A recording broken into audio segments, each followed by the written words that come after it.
Hello, good afternoon. Thank you all for being here. My name is Kyle Mianulli. I am an organizer with the Stop For Me campaign. We're here today because it's time for a change in St. Paul. On average, a pedestrian or bicyclist is being hit almost every other day on our city streets. 40 people have been injured so far this year. One of them, Shelby Kokesh, a 24-year-old woman from Crystal, Minnesota, was tragically killed at the intersection of Kellogg and Mulberry, only steps from where we now stand. Tragedies like this are not a foregone conclusion of city life. They are preventable, and it's time for them to end.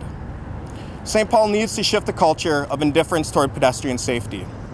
We can no longer shrug our shoulders at this terrible loss of life in our city. When a pedestrian is hit by a car, they are 10 times more likely to die than drivers or passengers in a collision between two vehicles. In 2015, 40 pedestrians died in Minnesota after being hit. 900 were injured. The Stop For Me campaign is a broad coalition of volunteers, district councils, city officials, and the St. Paul Police Department. We are working to make St. Paul safer for all who use our sidewalks and cross our streets. The campaign is made possible with a grant from the Minnesota Department of Transportation's Towards Zero Death program and with funds allocated by the City Council. Throughout 2016, we will hold crosswalk demonstrations at some of the most dangerous intersections throughout the city, 34 in all, including one at the intersection of Kellogg and Mulberry immediately following this press conference. The goal of these events is threefold: to engage drivers and pedestrians to be more aware at intersections, crosswalks, and in parking lots, to educate drivers about how stopping for pedestrians is both common courtesy and the law, and, when necessary, to enforce the law. State law requires that people who are driving stop and yield to pedestrians at every intersection, whether or not it is a marked crosswalk or not. It also deems it illegal for one driver to pass another vehicle that is stopped for a pedestrian crossing the street. This dangerous situation is all too common, with one driver stopping for a crossing pedestrian only to be passed by another who may not see the person crossing. It is this exact situation that led to the tragic loss of Shelby Kokesh on March 15th. When you see a car stopped at an intersection, whether or not you can see why, please do not pass them without first looking for pedestrians crossing in the street. That said, safety is a shared responsibility. When it comes to creating the safe, vibrant communities we all desire, we are all accountable. But when rubber meets road, tires do carry more weight than shoes. When pedestrians make bad decisions, they are putting their own lives at risk. When a driver makes bad decisions, they endanger the lives of others. The Stop For Me campaign is working to make our roads safer for pedestrians because we know this will make our city safer and more vibrant for everyone. We recognize that there are important design and engineering improvements that will help make our streets safer for all users. We are encouraged that city officials are already taking vital steps towards that end. But there are also things we as a city, as a community, and as individuals can do to make our neighborhoods and streets safer starting today. Slow down and look for pedestrians. Stop for them at every corner, every time. It's common courtesy, and it's the law. Next, we'll hear from Sergeant Jeremy Ellison with the St. Paul Police Department. Sergeant Ellison is the Towards Zero Death Grant Coordinator with the department and has taken the law enforcement lead on this campaign. After Sergeant Ellison, Ward 2 City Council member Rebecca Naker will speak. She represents the downtown area that includes the intersection of Kellogg and Mulberry. Finally, we'll hear from Deputy Mayor Kristen Beckman, whose passion and commitment helps make St. Paul the most livable city in America. All right, good afternoon, everyone. My name's Jeremy Ellison. I'm a sergeant with the St. Paul Police Department. Our goal in St. Paul is to reduce the number of deaths and serious injuries as a result of traffic crashes to zero.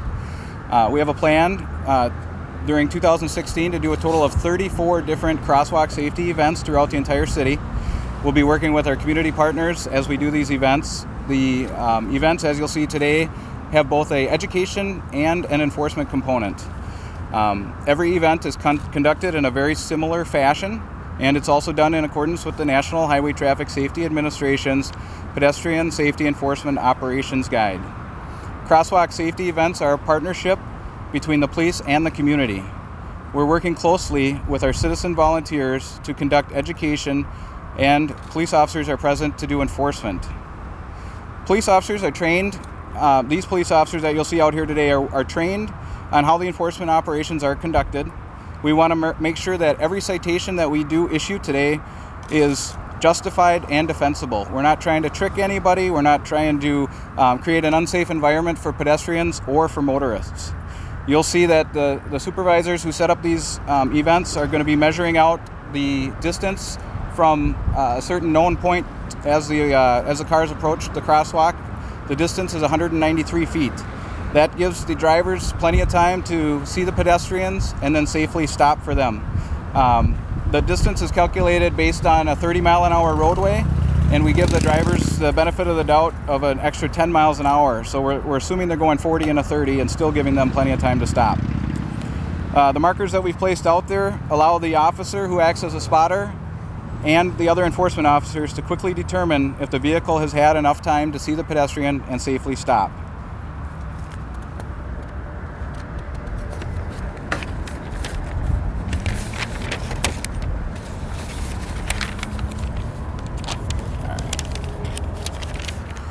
The officers are taking the totality of the circumstances for every single stop into account before they make their decision about whether or not to issue a citation. In January of 2016, the St. Paul Police Department began tracking every single pedestrian and bike crash that's happened in the city. In the past, we were creating police reports and documenting the information, but this year, we're really taking a deeper look into each and every incident. We're realizing how big of a problem that bike and pedestrian crashes are. On average, we're seeing a bike or pedestrian crash every other day in St. Paul, and it's unacceptable. These crashes have lifelong impacts on the people in our community, and it's time for them to stop. We know that a data-driven approach to this problem is an important part of the solution. We know that every single one of these crashes this year is preventable. The city and our partners are working on finding solutions. We will continue to enforce the law, and we are also asking drivers, bicyclists, and pedestrians alike to start taking each other's safety into their own hands. So look out for one another. Next, we'll hear from Councilperson Rebecca Naker, and she represents the downtown area City Council. Good afternoon, everyone, and thank you all so much for taking the time to come out today. My name is Rebecca Naker, and I have the honor of representing Ward 2 on the St. Paul City Council. And I also bear some of the grief when tragedy happens in our ward, as it did so recently here at Kellogg Boulevard. I ran for office for two reasons. One, economic development and the need that I feel to make that a priority in our city. And the second is equity, which, as we talk about so often, is one of the key reasons that we need to do better as a city for everyone who lives here. And because of those two things, pedestrian safety is extremely important to me. And you might say, why is that? What does pedestrian safety have to do with economic development and with equity? Those seem sort of unrelated. But actually, they're very intimately related, and that's kind of what I wanted to talk to you about this afternoon.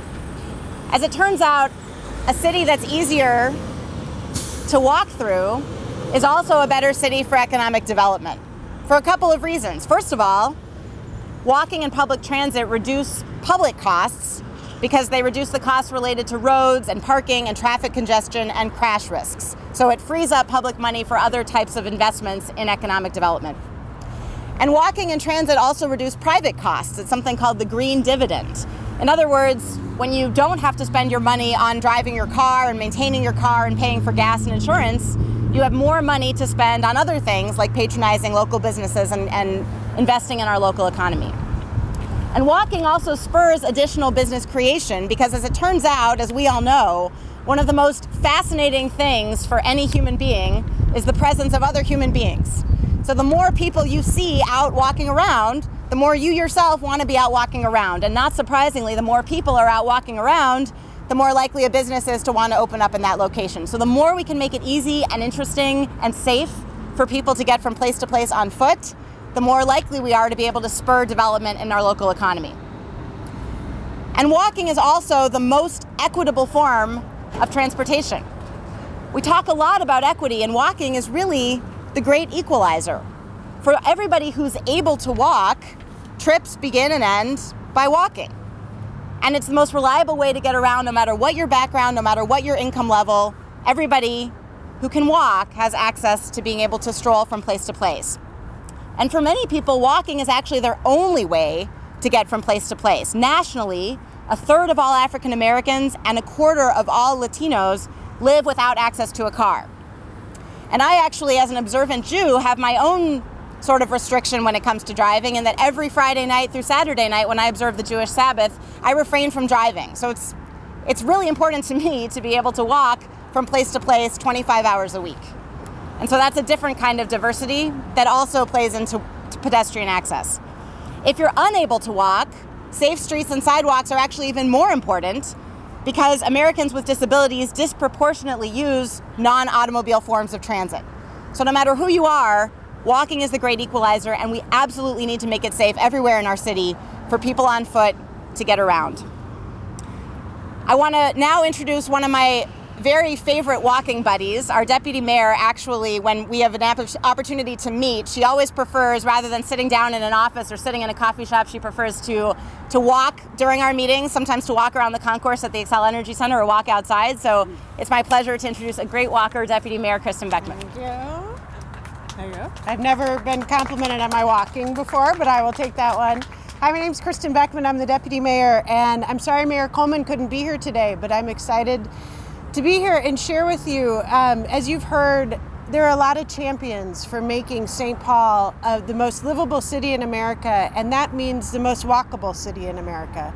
We have champions within our district councils, the fabulous volunteers, and I'm going to step aside right now and show you many of them. The fabulous volunteers who are based in our neighborhoods, who care about the walkability of their neighborhoods for themselves and their families and the people who come to visit there. We have fabulous champions in the city council. You saw that from Councilmember Naker, but also Council President Stark has been a long-term advocate for the walkability, for pedestrian safety in our city. We have champions within our police department, as you saw today from our wonderful police officers who have taken this so seriously. We have champions within our Public Works Department and our Parks Department.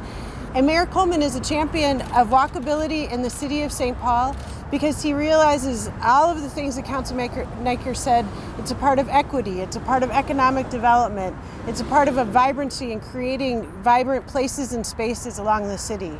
So you've seen all these champions. There are obvious champions for all this work, but now what we really need is everyone who is driving in the city of St. Paul, for them to be champions for this work as well. At every crosswalk, to be mindful of pedestrians and bikers, even if they're not in the crosswalk and they're walking the street. It's not just the state law, but it's your own personal responsibility.